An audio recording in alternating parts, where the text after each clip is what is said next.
ಎಲ್ಲರಿಗೂ ನಮಸ್ಕಾರ. ಮಣಿಯ times YouTube ಚಾನಲ್ಗೆ ಎಲ್ಲರಿಗೂ ಸ್ವಾಗತ. ಹಣ ಮತ್ತು ಶ್ರೀಮಂತಿಕೆಗಳು ಹೇಗೆ ಬರುತ್ತದೆ, ಅದರ ಸೂಚನೆಗಳು ವಸ್ತುದಲ್ಲಿರುತ್ತದೆ ಎಂಬುದು ಸಾಮಾನ್ಯ ಜನರ ಪ್ರಶ್ನೆಯಾಗಿದೆ. ಅಂದರೆ ನಮ್ಮ ಹಸ್ತ ನೋಡಿದರೆ ನೀನು ಶ್ರೀಮಂತರಾಗ್ತೀಯ, ನೀವು ಹಣವಂತರಾಗ್ತೀರಿ ಎಂಬಂಥ ಸೂಚನೆಗಳು ಸಿಗುತ್ತದೆಯೇ ಎಂಬುದನ್ನು ಕೇಳ್ತಾರೆ.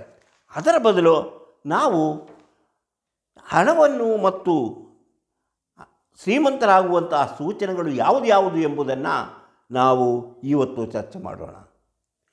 ಅದಕ್ಕಿಂತ ಮೊದಲು ಮಾಣಿಯ ಟೈಮ್ಸ್ ಯೂಟ್ಯೂಬ್ ಚಾನಲನ್ನು ನೀವು ಇನ್ನೂ ಸಬ್ಸ್ಕ್ರೈಬ್ ಮಾಡಿಲ್ಲವಾದರೆ ಈಗಲೇ ಕೆಳಗೆ ಕಾಣುವ ಸಬ್ಸ್ಕ್ರೈಬ್ ಎಂದು ಬರೆದಿರುವಲ್ಲಿ ಒಮ್ಮೆ ಕ್ಲಿಕ್ ಮಾಡಿ ಸಾಕು, ನೀವು ಸಬ್ಸ್ಕ್ರೈಬ್ ಆಗ್ತೀರಿ. ಪಕ್ಕದಲ್ಲಿ ಕಾಣುವ ಗಂಟೆಯ ಚಿಹ್ನೆಯನ್ನು ಒಮ್ಮೆ ಒತ್ತಿದರೆ ಮಾಣಿಯ ಟೈಮ್ಸ್ ಯೂಟ್ಯೂಬ್ ಚಾನಲಲ್ಲಿ ಯಾವುದೇ ಹೊಸ ವೀಡಿಯೋ ಅಪ್ಲೋಡ್ ಆದ ಕೂಡಲೇ ನಿಮ್ಮ ಮೊಬೈಲಿಗೆ ನೋಟಿಫಿಕೇಷನ್ ಬರುವುದರಿಂದ ನೀವು ಎಲ್ಲ ವೀಡಿಯೋಗಳನ್ನು ನೋಡಿ ಹೆಚ್ಚು ವಿಷಯಗಳನ್ನು ತಿಳಿದುಕೊಂಡು ನಿಮ್ಮ ಜೀವನಕ್ಕೆ ಯಾವುದು ಬೇಕೋ ಅದನ್ನು ಅಳವಡಿಸಿಕೊಂಡು ಜೀವನದಲ್ಲಿ ಯಶಸ್ವಿಯಾಗಲು ಸಾಧ್ಯ. ಪ್ರತಿಯೊಂದು ವಿಡಿಯೋವನ್ನು ಆರಂಭದಿಂದ ಕೊನೆಯವರೆಗೂ ನೋಡಿ, ಆಗಲೇ ನಿಮಗೆ ಅರ್ಥವಾಗೋದು. ಲೈಕ್ ಮಾಡಿ, ಶೇರ್ ಮಾಡಲು ಮರೆಯಬೇಡಿ. ಹಾಗೆಯೇ ನಿಮಗೆ ವಾಟ್ಸಪ್ ಮೂಲಕ ನಿಮ್ಮ ಭವಿಷ್ಯ ತಿಳಿಯಬೇಕೆಂಬ ಆಸಕ್ತಿ ಇದ್ದರೆ ಇದರಲ್ಲಿ ಕೊಟ್ಟಿರುವಂಥ ವಾಟ್ಸಪ್ ನಂಬರಿಗೆ ವಾಟ್ಸಪ್ ಮೆಸೇಜ್ ಮಾಡಿ. ಕೂಡಲೇ ನಿಮಗೆ ಏನು ಮಾಡಿದರೆ ನಿಮ್ಮ ಭವಿಷ್ಯ ತಿಳಿಯಲು ಸಾಧ್ಯ ಎಂಬ ವಿಚಾರವನ್ನು ತಿಳಿಸಿಕೊಡುತ್ತೇವೆ. ನೀವು ಅದರಂತೆ ಮುಂದುವರೆದರೆ ನಿಮ್ಮ ಭವಿಷ್ಯ ನಿಮಗೆ ತಿಳಿಯಲು ಸಾಧ್ಯ. ಇದು ನಾವು ಹಲವಾರು ಇಂತಹ ವಿಡಿಯೋಗಳನ್ನು ತಯಾರಿಸಿ ನಿಮಗೆ ತೋರಿಸ್ತಾ ಬಂದೇನೆ. ಇವತ್ತು ನಾನು ಅಂತಹ ಮತ್ತೊಂದು ವಿಡಿಯೋವನ್ನು ತೋರಿಸ್ತಾ ಇದ್ದೇನೆ. BM ಫ್ಯೂಚರಾಲಜಿ ರಿಸರ್ಚ್ ಸೆಂಟರ್ನವರ ಈ ವಿಡಿಯೋ ನಮಗೆ ತೋರಿಸಲು ಸಂತೋಷವಾಗುತ್ತದೆ. ಅಂದರೆ ಯಾವುದೇ ಒಂದು ಶ್ರೀಮಂತಿಕೆ ಅಥವಾ ಹಣ ಕಾಸು ನಮಗೆ ಬರುವಂತಹ ಯಾವುದೇ ಚಿಹ್ನೆ ಇದ್ದಾಗ ನಾವು ಅದರ ಬಗ್ಗೆ ಯೋಚನೆ ಮಾಡಿದರೆ ನಮಗೆ ಅನುಕೂಲವಾಗುತ್ತದೆ ಎಂಬುದನ್ನು ನೋಡೋಣ. ಈಗ ನೋಡಿ, ನಿಮ್ಮ ಗುರು ಬೆರಳ ಕೆಳಗೆ ಇರುವುದು, ಅಂದರೆ ತೋರು ಬೆರಳ ಕೆಳಗೆ ಇರುವಂತಹ ಇದು ಗುರುಪರ್ವ. ಈ ಗುರುಪರ್ವದಲ್ಲಿ ಒಂದು ನಕ್ಷತ್ರ ಚಿಹ್ನೆ, ಗುರುಪರ್ವದಲ್ಲಿ ಒಂದು ನಕ್ಷತ್ರ ಚಿಹ್ನೆ, ಹೀಗೆ ನಕ್ಷತ್ರ ಚಿಹ್ನೆ ಇದ್ದರೆ, ಗುರುಪರ್ವದಲ್ಲಿ ಒಂದು ನಕ್ಷತ್ರ ಚಿಹ್ನೆ ಇದ್ದರೆ ಉತ್ತಮ ಫಲಸೂಚಕ, ಹಣ ಹಾಗೂ ಆಸ್ತಿ ಸಂಪಾದನೆಯ ಶುಭ ಫಲ ಎಂಬುದನ್ನು ತಿಳಿಯಬೇಕು. ಆಸ್ತಿ ಮತ್ತು ಹಣ ಸಂಪಾದನೆಯ, ನೀವು ಮಾಡುತ್ತಿರುವ ಕೆಲಸದಿಂದಲೇ ನೀವು ಹೆಚ್ಚಿನ ಹಣವನ್ನು ಸಂಪಾದನೆ ಮಾಡ್ತೀರಿ, ಆಸ್ತಿವಂತರಾಗ್ತೀರಿ ಎಂಬ ಸೂಚನೆ. ಹಾಗೆ ನೋಡಿ, ಸೂರ್ಯ ಬೆರಳಿನ ಕೆಳಗಿರುವ ಸೂರ್ಯಪರ್ವದಲ್ಲಿ, ಇದು ಸೂರ್ಯ ಬೆರಳು ಅಂದರೆ ಉಂಗುರ ಬೆರಳು, ಅದರ ಕೆಳಗೆ ಹೀಗೆ ಇಲ್ಲೂ ಒಂದು ನಕ್ಷತ್ರ ಚಿಹ್ನೆ ಇದ್ದರೆ, ಅಲ್ಲೂ ಒಂದು ನಕ್ಷತ್ರ ಚಿಹ್ನೆ ಇದ್ದರೆ ಲಾಟರಿ, ಆಕಸ್ಮಿಕ ಧನ ಲಾಭ ಮತ್ತು ಶ್ರೀಮಂತಿಕೆಯ ಫಲಗಳನ್ನು ಸೂಚಿಸುತ್ತದೆ. ಅಂದರೆ ನೀವು ಶ್ರೀಮಂತಿಕೆಯನ್ನು ಅನುಭವಿಸಲು ಸಾಧ್ಯವಿದೆ. ಅಂದರೆ ನೀವು ಪ್ರಯತ್ನ ಪಟ್ಟರೆ ನೀವು ಶ್ರೀಮಂತಿಕೆಯನ್ನು ಅನುಭವಿಸುತ್ತೀರಿ. ಪ್ರಯತ್ನವಿಲ್ಲದೆ ಏನನ್ನು ಪಡೆಯಲು ಸಾಧ್ಯವಿಲ್ಲ. ಅಂದರೆ ನೀವು ಒಂದು ಲಾಟ್ರಿ ಟಿಕೆಟ್ ತಗೊಳ್ಳದೆ ಲಾಟ್ರಿ ಹೊಡೆಯಿತು ಅಂತ ಹೇಳೋಕ್ಕಾಗೋದಲ್ಲ. ಅದೇ ರೀತಿ ಆಕಸ್ಮಿಕ ಧನ ಲಾಭ ಅಂದರೆ ನೀವು ಯಾವುದಾದ್ರೂ ಷೇರು, ಬಂಡವಾಳ ಹೀಗೆ ಏನೋ ಹೂಡಿಕೆ ಮಾಡಿದರೆ ಮಾತ್ರ ನಿಮಗೆ ಆಕಸ್ಮಿಕ ಧನ ಲಾಭವಾಗುವುದು. ಆದ್ದರಿಂದ ನಿಮ್ಮ ಪ್ರಯತ್ನದಂತೆಯೇ ನಿಮ್ಮ ಹೆಚ್ಚಿನ ಫಲಗಳನ್ನು ಅನುಭವಿಸಲು ಸಾಧ್ಯವಾಗುತ್ತದೆ. ಹೀಗೆ ಹೇಳಿದಲ್ಲ, ಗುರುಪರ್ವದಲ್ಲಿ ನಕ್ಷತ್ರ ಚಿಹ್ನೆ ಹಾಗೂ ಸೂರ್ಯಪರ್ವದಲ್ಲಿ ನಕ್ಷತ್ರ ಚಿಹ್ನೆ, ಈ ಗುರುಪರ್ವ ಈ ಪರ್ವದಲ್ಲಿ ಚಿಹ್ನೆ ಇದ್ದರೆ ಅದು ಹಣವಂತರಾಗುವ, ಧನವಂತರಾಗುವ, ಆಸ್ತಿ ಮಾಡುವಂತಹ ಉತ್ತಮ ಫಲಗಳು. ಅಂದರೆ ಇದು ಎರಡೂ ಇದ್ದಾಗ, ಇಲ್ಲೂ ಎರಡೂ ಇದ್ದಾಗ ಅದು ಹೆಚ್ಚಿನ ಫಲವನ್ನು, ನೀವು ಬಯಸೋದಕ್ಕಿಂತಲೂ ಹೆಚ್ಚಿನ ಫಲವನ್ನು ಅದು ಕೊಡುತ್ತದೆ. ಆದ್ದರಿಂದ ಕೆಲವರಿಗೆ ಇದ್ದಕ್ಕಿದ್ದಾಗೆ ಹಣವಂತರಾಗಿ ಹೆಸರು ಮಾಡಿ ಜನರ ಮಧ್ಯೆ ಗಣ್ಯ ವ್ಯಕ್ತಿಯಾಗಿ ಬೆಳೆಯುವಂತಹ ಸಾಧ್ಯತೆಗಳು ಕಂಡುಬರುತ್ತದೆ. ಈಗ ನಾವು ಆಯುಷ ರೇಖೆಯನ್ನು ನೋಡೋಣ. ಈ ಆಯುಷ ರೇಖೆ ನೋಡಿ, ಈ ಆಯುಷ ರೇಖೆಯ ಮೇಲೆ ತ್ರಿಕೋಣ ಚಿಹ್ನೆ ನೋಡಿ, ಹಿಂಗೆ ತ್ರಿಕೋಣ ಚಿಹ್ನೆ ಎಲ್ಲಾದರೂ ಇರ್ಬೋದು, ಹಿಂಗೆ ಇರ್ಬೋದು, ಹೀಗೆ ಇರ್ಬೋದು. ತ್ರಿಕೋಣ ಚಿಹ್ನೆ, ಆಯುಷ ರೇಖೆಯ ಮೇಲೆ ತ್ರಿಕೋಣ ಚಿಹ್ನೆ ಇದ್ದರೆ ಧನ ಸಂಪಾದನೆಯ ಶುಭಫಲ, ಧನ ಸಂಪಾದನೆಯ ಶುಭಫಲ ಸೂಚಕ. ಇನ್ನು ಇದು ಹಲವಾರು ಸರಿ ಹೇಳಿದ್ದೀನಿ. ಇಲ್ಲಿ ನೋಡಿ ಈ ನೆಪ್ಚೂನ್ ಅಂದ್ರೇನು, ಕೇತುಪರ್ವ. ಇಲ್ಲಿ ನೋಡಿ ಹೀಗೆ ಮೀನಿನ ಚಿಹ್ನೆ, ಇದು ಸಹ ಧನವನ್ನು ಸಂಪತ್ತನ್ನು ಗಳಿಸುವಂತಹ ಒಂದು ಚಿಹ್ನೆ ಎಂಬುದಾಗಿ ಹೇಳಲಾಗುತ್ತದೆ. ವ್ಯಾಪಾರ ವ್ಯವಹಾರದಲ್ಲಿ ಇನ್ನು ನೀವು ಇದನ್ನೆಲ್ಲ ಹೇಳಿದ್ವಿ ನಾವು. ತ್ರಿಕೋಣಾಕೃತಿ ಆಯಿತು, ಧನ ಸಂಪಾದನೆಯ ಮೀನಿನ ಫಲ ಆಯಿತು. ಈಗ ನಾವು ನೋಡೋಣ, ಇದು ಕಿರುಬೆರಳ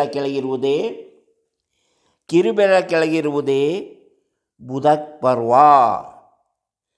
ಬುಧ ಪರ್ವದಲ್ಲಿ ಇಲ್ಲಿ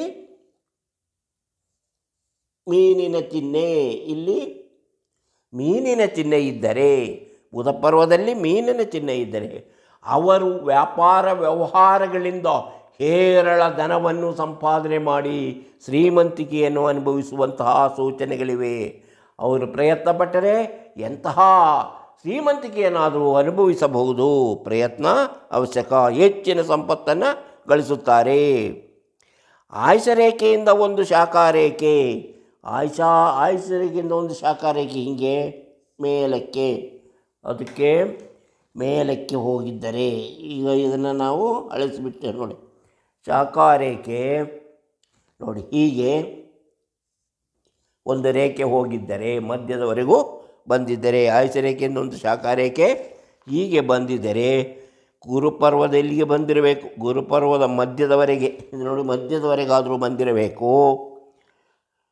ಮನಸ್ಸಿಗೆ ಆಸೆಗಳನ್ನು ಪೂರೈಸಿಕೊಂಡು, ಅಂದರೆ ಮನಸ್ಸಲ್ಲಿ ಎಂಥ ಆಸೆಗಳಿದ್ದರೂ ಸಹ ಅದನ್ನು ಈಡೇರಿಸಿಕೊಂಡು ಸಂತೋಷಕರ ಜೀವನ ನಡೆಸುವ ಸೂಚನೆ ಎಂದು ತಿಳಿಯಬೇಕು. ನೀವು ಯಾವುದೇ ಕಷ್ಟ ನಷ್ಟಗಳಿಲ್ಲದೆ ಜೀವನದಲ್ಲಿ ಸುಖವಾಗಿರಬೇಕು, ಸಂತೋಷವಾಗಿರಬೇಕು ಎಂಬುದನ್ನು ಆಸೆ ಪಟ್ಟಿದ್ದರೆ ನಿಮ್ಮ ಪ್ರಯತ್ನದಿಂದ ನೀವು ಜೀವನದಲ್ಲಿ ಅಭಿವೃದ್ಧಿ ಹೊಂದುತ್ತೀರಿ. ಆದುದರಿಂದ ಈ ರೇಖೆಯನ್ನು ಅಭಿವೃದ್ಧಿ ರೇಖೆ ಅಂತಲೂ ಕರೆಯುವುದುಂಟು. ಅಂದು ಬಾಳಿನ ಏಳಿಗೆಯನ್ನು ಸೂಚಿಸುತ್ತದೆ. ಆಯುಷರೇಖೆಯಿಂದ ಶನಿ ಪರ್ವಕ್ಕೆ ಒಂದು, ಆಯುಷರೇಖೆಯಿಂದ ಶನಿ ಪರ್ವಕ್ಕೆ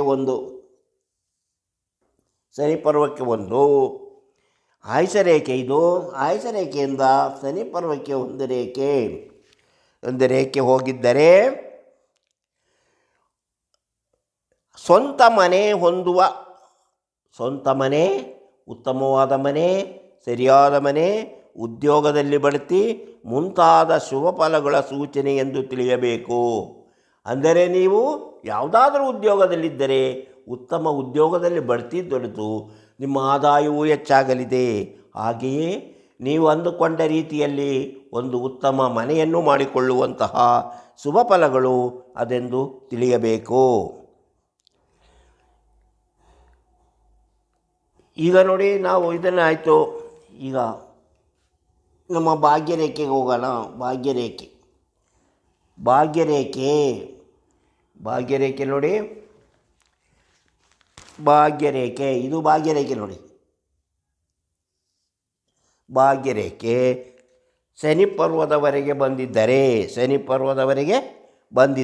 ನೋಡಿ ಶನಿ ಪರ್ವದವರೆಗೆ ಬಂದಿದ್ದರೆ, ಬುಧ ಅಂದರೆ ಶನಿ ಪರ್ವ ಬೆಳೆದಿದ್ದರೆ ಸ್ವಂತ ಅಭಿವೃದ್ಧಿ ಸೂಚಕ. ಇದಕ್ಕೆ ಯಾವುದೂ ಅಡೆತಡೆಗಳು ಅಥವಾ ಅಡ್ಡಗೆರೆಗಳು ಇಲ್ಲದೆ ಇದ್ದಾಗ ಅವರು ಸ್ವಂತವಾಗಿ ದುಡಿದು ಎಲ್ಲವನ್ನೂ ಗಳಿಸುವಂತಹ ಸುಖವಾದ ಜೀವನವನ್ನು ನಡೆಸುವಂತಹ ಒಂದು ಸೂಚನೆ ಎಂದು ಇದನ್ನು ತಿಳಿಯಬೇಕು. ಎದ್ದು ಕಾಣುವಂತಹ ಸೂಚನೆಗಳು. ಇದು ಚಂದ್ರಪರ್ವದಿಂದ ಹೊರಟಿದ್ದರೆ, ಇಲ್ಲಿಂದ ಹೊರಟಿದರೆ ಹಿಂಗೆ ಚಂದ್ರಪರ್ವದಿಂದ ಹೊರಟಿದ್ದರೆ ಬೇರೆಯವರ ನೆರವಿನಿಂದ ಹೆಚ್ಚು ಹಣ ಸಂಪಾದನೆಯಾಗುತ್ತದೆ. ಬೇರೆಯವರ ನೆರವಿನಿಂದ ಅವರು ಶ್ರೀಮಂತಿಕೆಯನ್ನು ಅನುಭವಿಸುತ್ತಾರೆ. ವಿವಾಹದ ಬಳಿಕ ಹೇರಳ ಹಣ ಸಂಪಾದನೆ ಬಂದು ಸೇರುವಂತಹ ಸೂಚನೆ ಇದೆ ಎಂಬುದನ್ನು ತಿಳಿಯಬೇಕು. ವಿವಾಹದ ಬಳಿಕ ಅವರು ವಿವಾಹವಾದವರ ಕಡೆಯಿಂದ ಹೆಚ್ಚಿನ ಹಣ ಪಡೆಯುವಂತಹ, ಆಸ್ತಿ ಪಡೆಯುವಂತಹ ಸಾಧ್ಯತೆ ಇದೆ ಎಂಬುದನ್ನು ತಿಳಿಯಬೇಕು. ಅಂದರೆ ನಾವು ಇಲ್ಲಿ ಹೇಳ್ತಾ ಇರೋ ಪ್ರತಿಯೊಂದಕ್ಕೂ ತನ್ನದೇ ಆದಂತಹ ಶುಭ ಸೂಚನೆಗಳಿರಬೇಕು ಹೊರತು ಅಲ್ಲಿ ಏನಾದರೂ ದೋಷ ಫಲಗಳು, ಕಪ್ಪು ಚುಕ್ಕೆಯಾಗಲಿ ಅಥವಾ ಇನ್ಯಾವುದೇ ದ್ವೀಪವಾಗಲಿ ಅಥವಾ ಇನ್ಯಾವುದೇ ಹಾನಿಕಾರಕ ಅಡ್ಡರೇಖೆಗಳಾಗಲಿ ಬಂದರೆ ಅದರ ಫಲ ನಿಮಗೆ ದೊರೆಯದೆ ಹೋಗಬಹುದು ಎಂಬುದನ್ನು ನೆನಪಿನಲ್ಲಿಟ್ಟುಕೊಳ್ಬೇಕು. ಇಲ್ಲದರೆ ನನ್ನ ಹಸ್ತದಲ್ಲಿ ಇಂಥ ರೇಖೆ ಇದೆ, ಹೀಗಿದೆ, ನನಗೆ ಅಂತ ಬಂದಿಲ್ಲ ಅಂತ ತಿಳಿದು ನೀವು ಅದರ ಬಗ್ಗೆ ಯೋಚನೆ ಮಾಡ್ತೀರಿ. ಹಾಗೆ ಯೋಚನೆ ಮಾಡಿ ನಿಮ್ಮಲ್ಲಿರುವಂತಹ ದೋಷ ಫಲಗಳಿಂದಾಗಿ, ನಿಮ್ಮ ಹಸ್ತದಲ್ಲಿರುವಂಥ ದೋಷ ಫಲಗಳಿಂದಾಗಿ ಅದು ಯಾವುದೂ ಈಡೇರುವುದಿಲ್ಲ ಎಂಬುದನ್ನು ತಿಳ್ಕೊಂಡಿರಬೇಕು. ಈಗ ನೋಡಿ, ಬುಧ ಬೆರಳಿನ ಕೆಳಗೆ ಬೆಳೆದಿರುವ ರೇಖೆ ಅಂದರೆ ಬುಧ ಬೆರಳಿನ ಕೆಳಗೆ ಹೀಗೆ ಬೆಳೆದಿರುವ ರೇಖೆ, ಬುಧ ಪರ್ವದ ಕೆಳಗೆ ಬೆಳೆದಿರುವ ರೇಖೆ ಎದ್ದು ಕಾಣುವಂತಿದ್ದರೆ ಹೇರಳ ಧನ ಸಂಪಾದನೆಯಾಗಿ ಶ್ರೀಮಂತಿಕೆಯನ್ನು ಅನುಭವಿಸುತ್ತಾರೆ. ಅವರಿಗೆ ವಿಶೇಷ ರೀತಿಯಲ್ಲಿ ಹಣ ಗಳಿಸುವಂತಹ ವ್ಯಾಪಾರ ವ್ಯವಹಾರಗಳು ಕರತಲಾಮಕವಾಗಿರುತ್ತದೆ. ಅಂದರೆ ಅವರಿಗೆ ಬೇರೆ ವ್ಯಾಪಾರ ವ್ಯವಹಾರದಿಂದ ಹೇಗೆ ಹಣ ಗಳಿಸಬೇಕೆಂಬುದನ್ನು ಯಾರು ಹೇಳ್ಕೊಡ್ಬೇಕಾಗಿಲ್ಲ, ಅವರು ತಾವಾಗಿಯೇ ಕಲಿತುಕೊಂಡು ಆ ರೀತಿಯಲ್ಲಿ ವ್ಯಾಪಾರ ವ್ಯವಹಾರ ನಡೆಸಿ ಹಣವನ್ನು ಸಂಪಾದನೆ ಮಾಡಿ ಶ್ರೀಮಂತಿಕೆಯನ್ನು ಅನುಭವಿಸುತ್ತಾರೆ. ಬುಧ ಪರ್ವದಲ್ಲಿ ಅಡ್ಡರೇಖೆಗಳಿದ್ದರೆ, ಈಗ ಉದ್ದರೇಖೆಗಳಾಯಿತು, ಲಂಬರೇಖೆಗಳಾಯಿತು, ಅದನ್ನು ಈ ಥರ ಅಡ್ಡರೇಖೆಗಳಿದ್ದಾಗ, ಈಗ ಅಡ್ಡರೇಖೆಗಳಿದ್ದಾಗ ಮದುವೆಯ ಬಳಿಕ ಆಸ್ತಿ ಸಂಪಾದನೆಯಾಗುತ್ತದೆ ಎಂದು ತಿಳಿಯಬೇಕು. ಮದುವೆಯ ಬಳಿಕ ಅವರಿಗೆ ಆಸ್ತಿ ಸಂಪಾದನೆ ಆಗುತ್ತದೆ ಎಂಬುದನ್ನು ತಿಳಿಯಬೇಕು. ಇನ್ನು ಗುರು ಮತ್ತು ಶನಿ ಬೆರಳುಗಳ ಅರ್ಧ ಭಾಗದಲ್ಲಿ, ಹೇಗೆಂದರೆ ಗುರು ಮತ್ತು ಶನಿ ಬೆರಳುಗಳ ಅರ್ಧ ಭಾಗದಲ್ಲಿ, ಗುರು ಬೆರಳು ಹೀಗೆ ಒಂದು ರೇಖೆ ನೋಡಿ, ಇದನ್ನು ರಾಜಲು ರೇಖೆ ಅಂತ ಕರೀತಾರೆ. ಇದು ಶ್ರೀಮಂತಿಕೆ, ಸನ್ಮಾನ, ಗೌರವ ಹಾಗೂ ಜನಮೆಚ್ಚುವ ವ್ಯಕ್ತಿಯ ಗುಣಗಳನ್ನು ಸೂಚಿಸುತ್ತದೆ. ಜನಮೆಚ್ಚುವಂತಹ ವ್ಯಕ್ತಿಗಳಾಗಿ ಬೆಳೆಯುತ್ತೀರಿ ಎಂಬುದನ್ನು ತಿಳಿಸುತ್ತದೆ. ಅಂದರೆ ಹೀಗೆ ನಾವು ಹಲವಾರು ವಿಚಾರಗಳನ್ನು ತಿಳಿದುಕೊಳ್ಳಬೇಕು. ಈ ವಿಚಾರಗಳನ್ನು ತಿಳಿದುಕೊಂಡಾಗ ನಮ್ಮ ಪ್ರಯತ್ನ ಮತ್ತು ಗುರಿ ಇಲ್ಲದೆ ನಾವು ಏನನ್ನು ಪಡೆಯಲು ಸಾಧ್ಯವಿಲ್ಲ. ಆದರೆ ದೋಷ ಫಲಗಳಿದ್ದಾಗ ದೋಷಗಳು ಬೇಗನೆ ಅಂಟಿಕೊಳ್ಳುತ್ತದೆ. ಯಾಕಂದರೆ ನಿಮ್ಮಲ್ಲಿ ಅಂತಹ ಆಲಸ್ಯ ಮೂಡುತ್ತದೆ. ಕೆಲಸ ಕಾರ್ಯಗಳಲ್ಲಿ ಆಲಸ್ಯ ಮೂಡಿ ನೀವು ಯಾವುದೇ ಕೆಲಸ ಕಾರ್ಯಗಳಿಗೂ ಮುನ್ನುಗ್ಗಿ ಹೋಗದೆ ನಿಮ್ಮ ಬಂದ ಅವಕಾಶಗಳನ್ನು ತಾನಾಗಿಯೇ ತಪ್ಪಿಸಿಕೊಳ್ಳುವುದರಿಂದ ನೀವು ದೋಷ ಫಲಗಳನ್ನು ಬಹು ಬೇಗನೆ ಅನುಭವಿಸುತ್ತೀರಿ. ಆದರೆ ಶುಭ ಫಲಗಳನ್ನು ಅನುಭವಿಸಲು ನೀವು ನಿರಂತರವಾದ ಪ್ರಯತ್ನ ಮತ್ತು ಶ್ರಮ ಅವಶ್ಯಕ ಎಂಬುದನ್ನು ಮರೆತು ಬಿಡುತ್ತೀರಿ. ಹಾಗಾಗಿ ನಿಮಗೆ ಉತ್ತಮ ಫಲಗಳ ಸಂದರ್ಭ ಬಂದಾಗ ಅದನ್ನು ಬಳಸಿಕೊಳ್ಳುವಂತಹ ಚಿಂತೆ ಬರುವುದೇ ಇಲ್ಲ. ಹೀಗೆ ನೋಡಿ, ಮತ್ತೆ ಆಯುಷ ರೇಖೆಯಿಂದ ಹೃದಯ ರೇಖೆ ಬೆಳೆದಿರುವ ಈ ರೇಖೆಗಳನ್ನು ರಾಹು ರೇಖೆಗಳು ನೋಡಿ, ಹೀಗೆ